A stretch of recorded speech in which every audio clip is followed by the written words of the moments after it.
I'm getting away from all the drama and all the news to watch some more lore from another thing. And this time, it's Crash Bandicoot. Because I don't really know the lore of Crash Bandicoot. I've played like all the games, but I was a kid, so I didn't really pay attention. I was just kind of hitting stuff and collecting stuff and pushing buttons. From Chupo, the bizarre lore of Crash Bandicoot. Crash Course.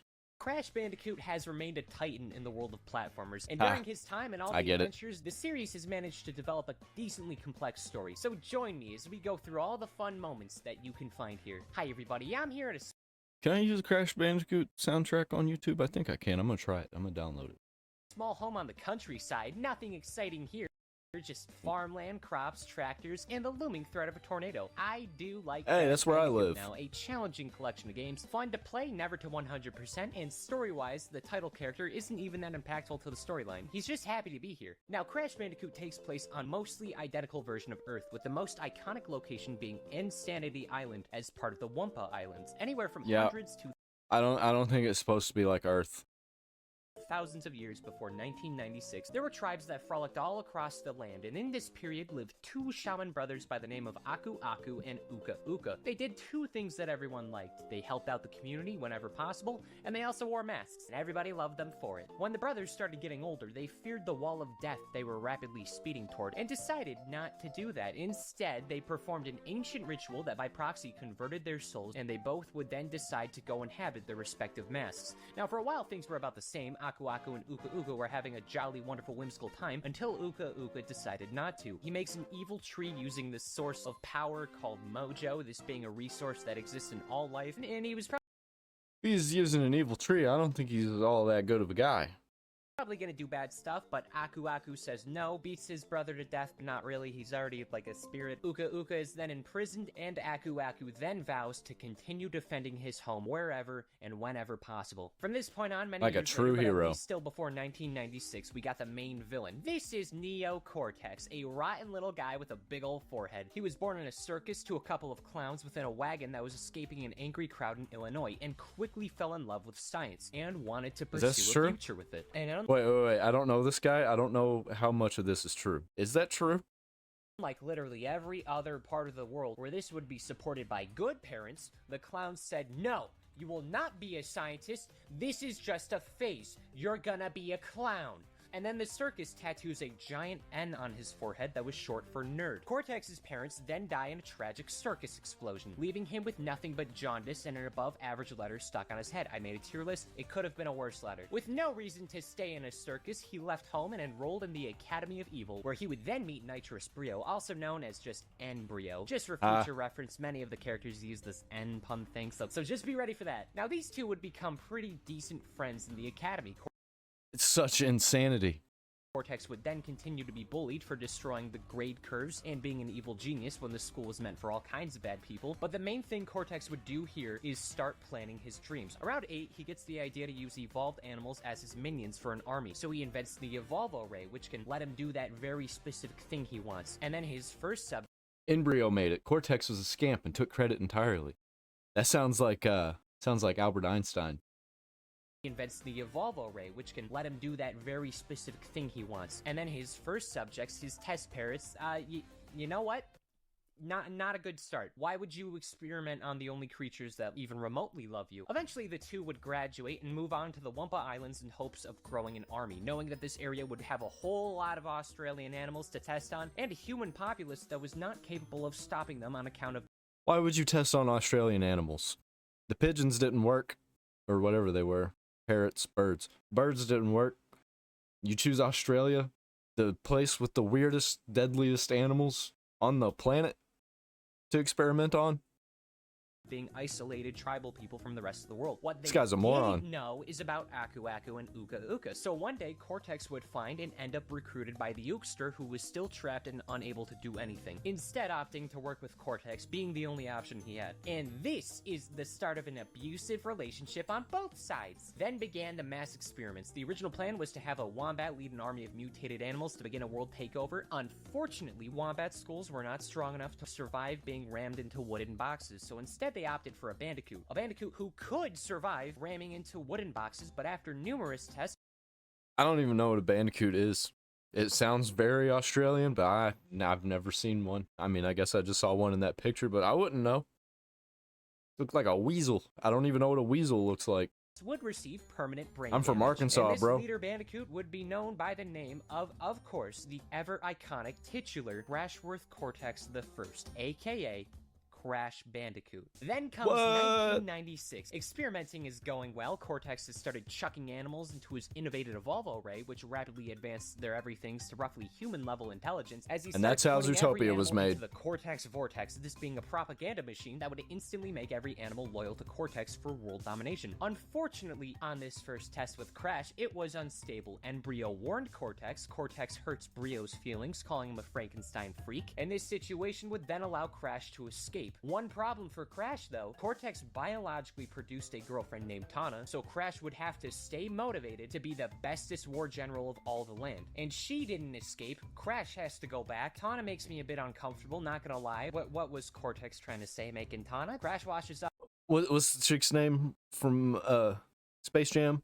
Lola Rabbit. Yeah, she's the Lola Rabbit of this universe. Lola Bunny. Rabbit was the girl's last name from Who Framed Roger Rabbit. Up on Insanity Beach, Aku Aku knows Crash is their only hope, and the two of them make their way back to Cortex to stop him. So Crash and Tana can... I don't know, look at my channel. Do I seem like I've ever talked to a woman? The answer is yes, ask your mother. On the way back, Crash accidentally peeves Aku Aku's old tribe and the tribe leader Papu Papu. And other successful mutations come to intervene, including Ripperoo, Koala Kong, and Pinstripe. Remember Pinstripe, this one's specifically I remember important. Pinstripe. So then Crash beats up and... He's like Hammerhead from Spider-Man. Brio launches Cortex out of the sky, and the day is done, diddly done, been saved. On his way back down, Cortex crash lands into a spooky, scary cave and discovers crystals. The crystals are so special a time skip happens. Was it crystal meth? In this time skip, Cortex replaces It looks like it. Jin, and also moves to space. Alongside that, Tana also finds Pinstripe, who believes in taking care of himself with a balanced diet and a rigorous exercise routine. And also, he has lots of money, so, you know, they break up. Crash is single again. And with a face like that, I would be horrified if I had nothing to lose. But unfortunately, now we got Coco. This is Crash's younger sister, and quite literally possesses all the brain power between the two of them. In 1997, we got Crash 2. Crash gets abducted by Cortex, and he claims the world is in danger, and will be destroyed by some sort of planet alignment disaster. So to save everyone, Crash is told he's gonna have to obtain all the crystals from each level. However, at the same time, Embryo snitches on Cortex, claiming that Crash should actually be searching for... I need to play the remake, the Insane trilogy. I think that's what it's called. I need to play those because it looks really good.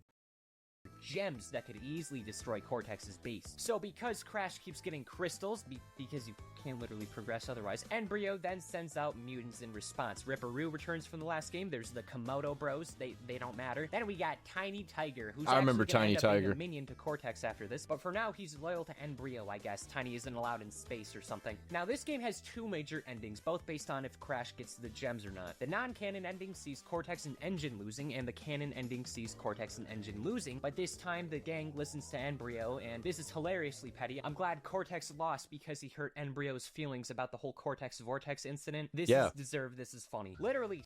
What a douche. Deserved. Seconds later, Crash 3. Cortex falls from space, and the station lands where Uka Uka was stuck in, freeing him, and as he does, and as he looks at Cortex's horrifying flat light bulb head, hires Dr. Nefarious Tropy, better known as N-Tropy, and he's gonna do some time traveling, fellas. I can't be too upset, at least it's not a multiverse. Give me a second. Crash 3 is much of the same. Crash has gotta stop the rotten... I'm surprised Crash Bandicoot didn't come out on the N-Gauge. Primary colored men. Tiny is back and happy to be here. Dingo Dial is not plot relevant, but will be very, very, very later on. And the rest of them do their ever iconic power of loops. Once again, another epic fail for the bad fellas. This time Crash traps Cortex, Entropy, and Uka Uka into a time prison where they're gonna be stuck there forever. Until the next game. It's time for a timeline split. Crash has a multiverse, we all know that. Crash 4 is literally about that. I can't be all too upset about there being a multiverse because it's actually used in a fun way. Like Crash 2, Crash 3 has a regular ending and a completionist ending. The completionist ending leads to Crash 4, as in like the new Crash 4. The regular ending where the villains just... I didn't even know that there was a Crash 4. Is that a thing? Is it called Crash 4? I completely missed that. I guess the sickness that happened a few years ago made me miss it. Pale leads to Crash 4, The Wrath of Cortex 1. Now it's somewhere between 1998 to 2001. By Cortex and Uka Uka escape, some wacky additional spin-off entries show up. First, there's Crash Team Racing. An alien Good named game. Nitrous Oxide wants to turn Earth into a giant parking lot. What are you parking for? How big would that Walmart need to be? Doesn't matter. Crash and his friends and enemies all need to work together to decide who's the best racer out of all of them to take down Oxide in a winner-takes-all race for the world. In the end, the canon winner is most likely either Crash, Coco, or Coco's pet tiger, who they adopted during their time-traveling adventure, Purra. Any of these options are funny. We also got Crash Bash. Uka Uka calls his brother a pussy, and as such, he Did I play Crash Bash? I think I did. I think I did play Crash Bash. gambles the world over their bickering. So the Bandicoots get summoned. Uka Uka brings an uneven amount of antagonists, so they have to balance out the teams based on, I don't know, vibes or something. I guess that makes sense. Dingo Dial is generally a good dude. As for Tiny, I don't know, he seems easily manipulated. What are you gonna do? This is a party game. It's not very good. Nobody cares. Next game. Okay, now it's time for the Wrath of Cortex on October 29th, 2001. All the bosses from Crash 3 are holding a meeting on how to actually be good at things that are bad, and summons the Elementals, these being four other masked people I remember that this control one. the four major elements of water, earth, fire, and air. So This one and Crash Twin Sanity are the ones that I played the most. once again, Crash pulls up his socks to his knees, slaps on his blue jeans, short. What kind of fabric are these? What kind of pants are these? Nope. They're like almost parachute. I used to wear them when I was like 3rd, 4th, 5th grade. They were shorts that were too long, almost like capris. Uka Uka loses again. Him and Cortex Cargo, fight in the Arctic almost. for a good while, and now Crunch actually comes home with the Bandicoots and wants to turn a new leaf. So cool. A new family member who is happy and jolly to be here. And I'm giant. sure nothing bad will happen.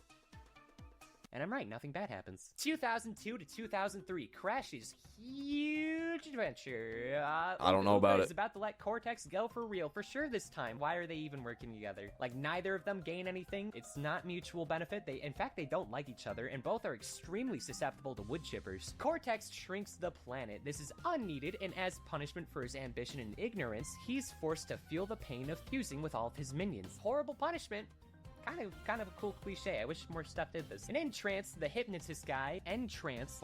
I would have liked in the like Dragon Ball or something when they mess up, instead of turning into like a nerd or a fat guy, they'd just be like it's like monstrosities, like the mother from Full Metal Alchemist. Wow, good naming. He's hired to hypnotize the Bandicoots to willingly join the villains. Now, Crash is actually able to escape his fate, and instead they catch fake Is this a Crash. Game Boy This game? is exactly what it sounds like. This is a guy who isn't Crash. He's a fake one. He just exists. He looks exactly like the other Crash. No idea what his deal is. Cortex didn't even make him. What are you doing here? What is your problem? We won't ever know.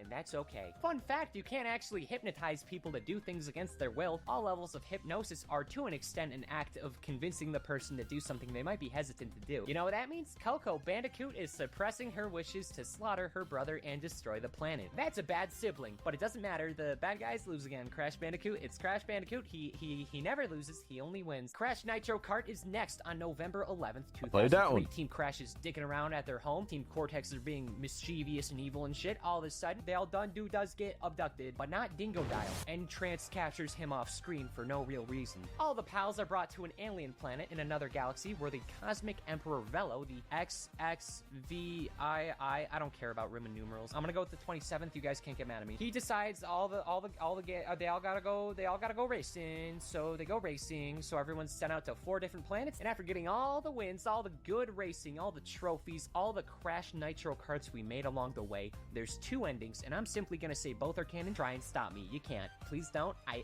have no enemies. I like to try to keep it that way. At the end of the race war, no, not that other kind, Emperor Velo, probably the 27th, is revealed to be a giant robot and loses all the respect of his citizens. Then Crash decides to be a good guy Gus and lets Velo stay as the Emperor as they go home. And then Team Cortex shows up. This time, Velo simply refuses to give the Emperor stick. It goes wrong. Cortex breaks the funny stick, capable of teleporting them home. As he Which was does. the one thing they needed. It was very embarrassing. And as they're about to have their kneecaps shattered by the natives of a foreign planet, Tiny Tiger fixes the funny stick and becomes the ruler of this entire galaxy of the former Emperor. So that means Tiny the Tiger, in canon, has taken over a neighboring galaxy, and we can only hope that we are not next. September 28th.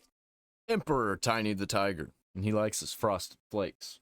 2004, Crash to Insanity. It's been roughly 3 years since the end of Wrath of Cortex, and now Cortex and Uka Uka have The cutscenes do not look as good as the last game. been frozen throughout all that time. Or not, I don't think it matters. There could be 2 Cortexes. It's fine. It's fine. It's fine. It's fine. Dr. Cortex returns to the Wumpa Islands and immediately paralyzes Coco, so she's out of the story for a little bit. Cortex then brings in as many of his former goons as possible to curb stomp Crash, and this means nothing. They fall into a cave, figure out their problems as father and son by a weird technicality, and then those little parrots, little baby Cortex disintegrated show up. Turns out they weren't destroyed and fully ceased to be. Rather, they were simply brought to the 10th dimension and exposed to an unholy amount of radiation that evolved them naturally, as the 10th dimension is known to do. Really, a lot of this game is Cortex's old sins coming back to haunt him. Honestly, it's just ripping him apart as much as humanly possible. Uka Uka is upset about Cortex being a bad business partner. He's an enemy, and Jin and Brio and Entropy are trying to find treasure and all hate Cortex for different reasons. And Jin specifically, I'm glad about. His relationship with Cortex seems relatively abusive. And Dingo Dial, he's here. He has his house destroyed. What did Dingo Dial do to deserve any of this? He just keeps getting hurt.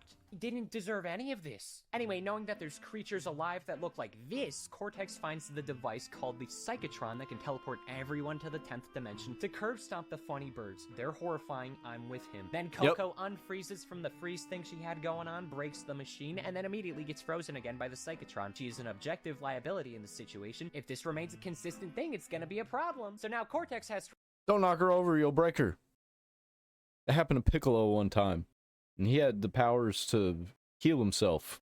Repair the Psychotron, and this is going to require another genius to help him build. And knowing that Coco is a dumbass, and knowing that none of the other villains like him right now, Cortex decides to go pick up his niece/daughter, Nina Cortex. He claims niece, it's implied daughter. I don't want to think about that. Cortex, I love you, but I don't know how any other human could love you to that extent when you have a giant N on your head. Nina is located at Cortex's good old academy where he grew up, and after confronting Dingo Dial and giving him an appropriate apology and payment he rightfully deserves, not really. They grab Nina, beat the hell out of the headmistress, and make their way to the 10th dimension. And here, the remainder of the game isn't too bad. The evil twins are stopped, Nina is temporarily captured by the horrifying Crash of this dimension, and at the end, following victory, Cortex decides to send Crash back there as a bonus for his first real victory. And you know what? It fails, it goes horribly wrong, like it always does. Of course it does. Cortex is banished to the horrifying hellscape known as the Mind of Crash Bandicoot, full of tiny crashes and foolish I don't remember that. A regretful moment for the man with a strangely sharp flat part of the top of his head. We even got an ending for the end gang who was looking for treasure. They perish and burn to a horrible death to...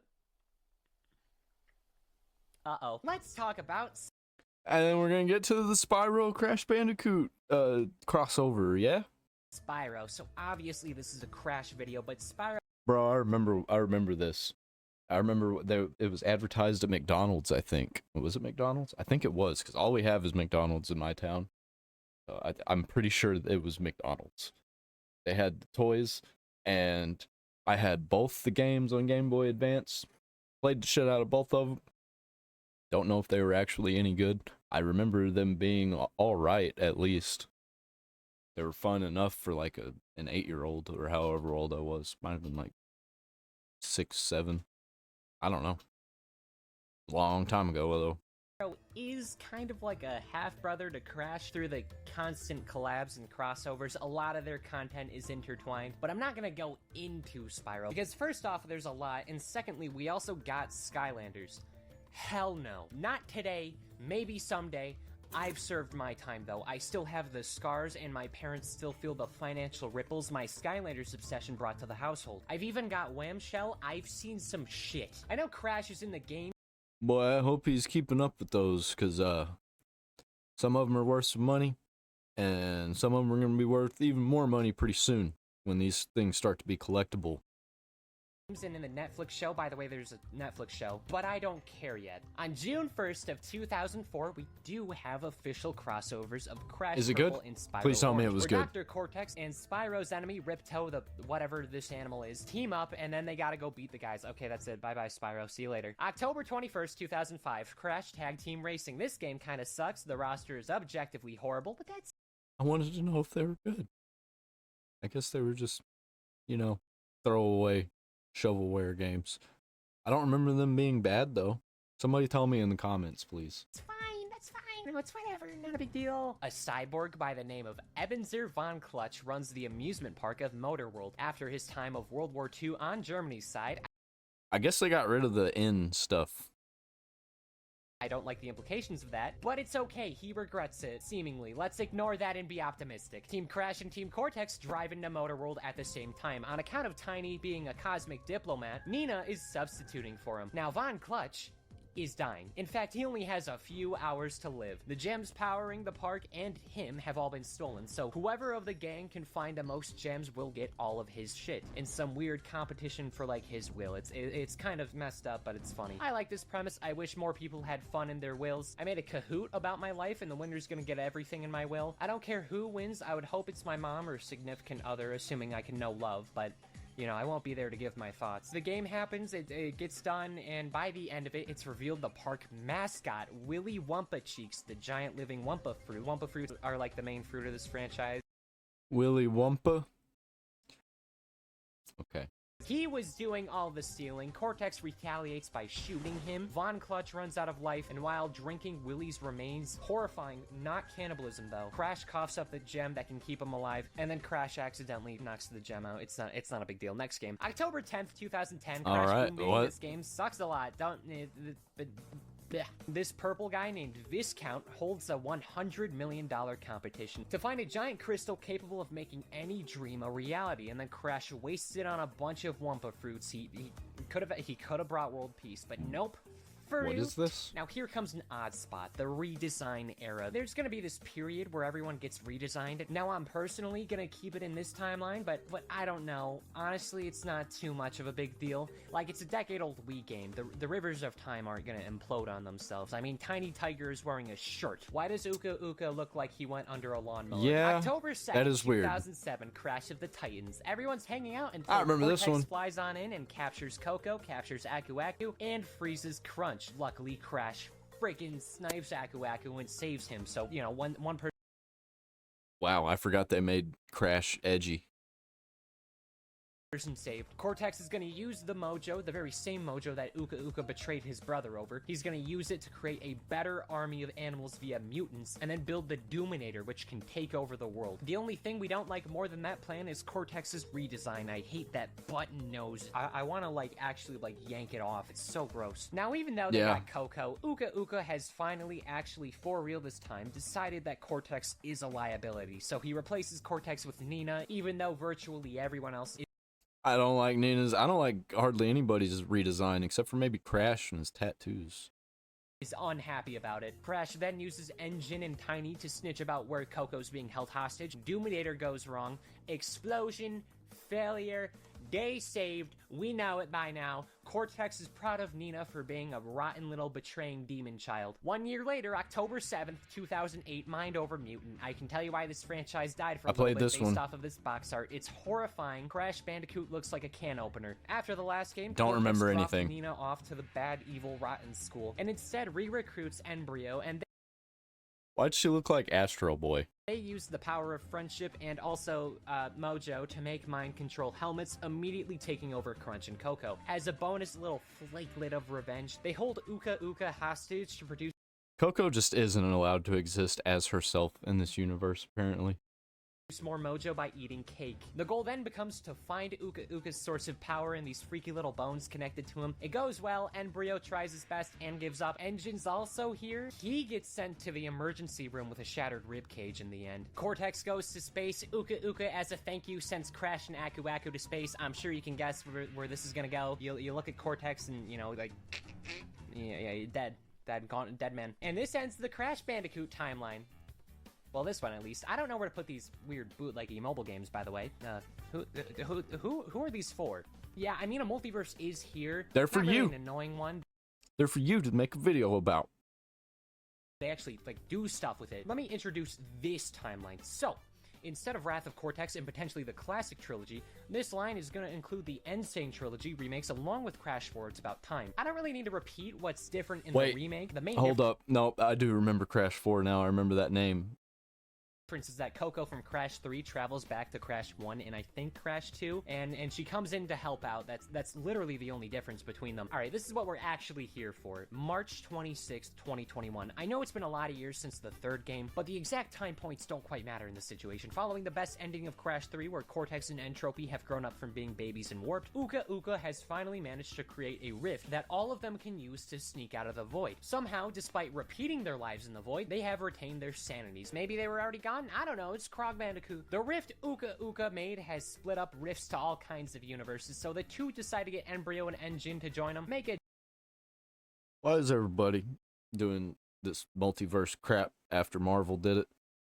Generator to make more rifts and eventually just take over everything, even though they would have had to fight themselves from other dimensions, and they could have easily just gone to pick and choose and take over some of them. I mean, if there's infinite universes in this logic, there is no difference. Every character in this franchise is an idiot except for Aku Aku. He's a plank of wood. For some reason, there exists 4 quantum masks who only awaken when there is a hole ripped in the multiverse. The gang immediately finds the first one, Lani Loli. I think that's how you pronounce it. I'm gonna go with it. And the next step becomes finding the rest of them. Now, as Crash, Coco, and their team maneuver around to stop the villains, a few characters are causing more conflict. Entropy actually betrays Cortex once Engine and Embryo are defeated by Crash, and Bro, he's just gonna keep betraying you, Cortex. Why you keep working with him?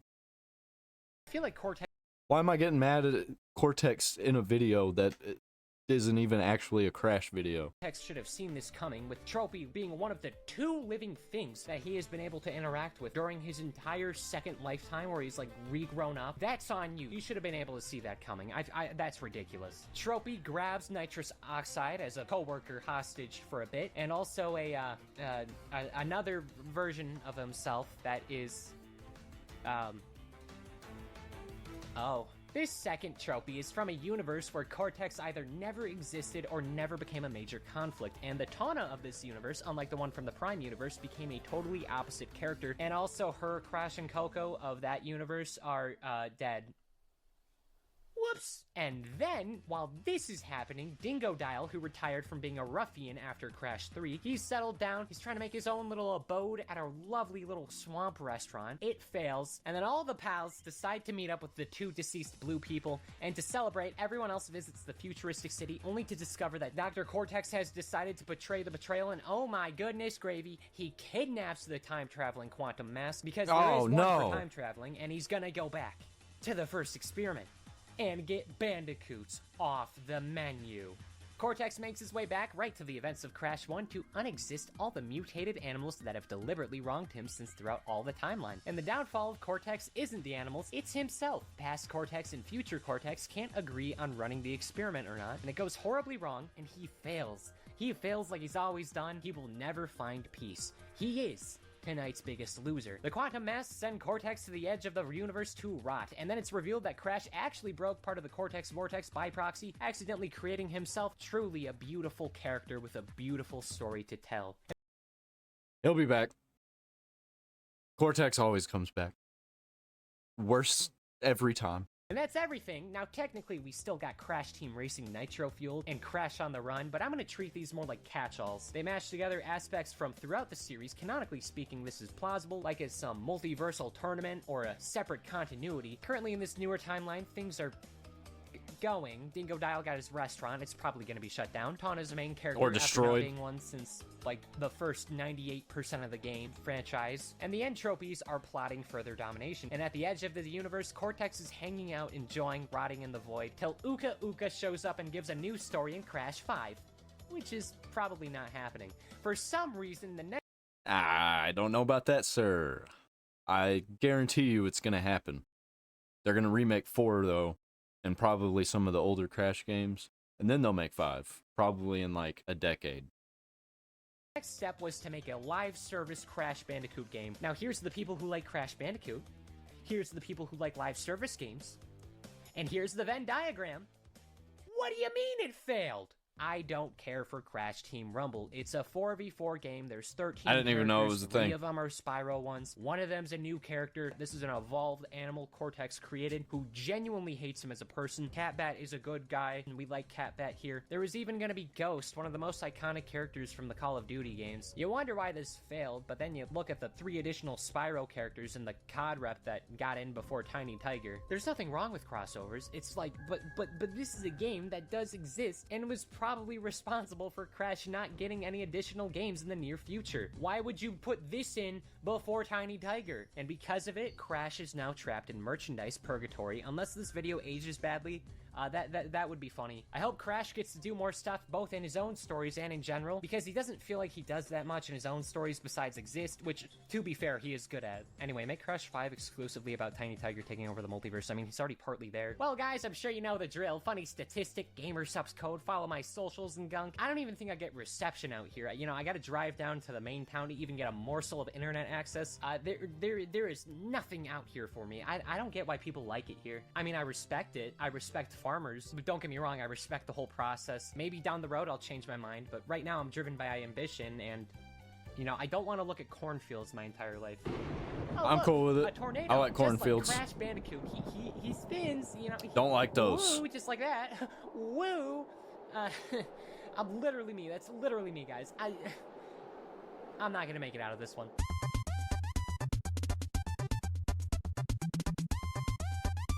I like that video. I'm gonna give this guy a like and a subscribe. I think the next Crash Bandicoot game's probably gonna be a Coco the Bandicoot game, because we haven't had a chick female character yet. We haven't been able to put a chick in it and make it gay, as they say, as the kids say. I hope this franchise dies, because if it doesn't, they're gonna kill it slowly, and it's gonna hurt real bad.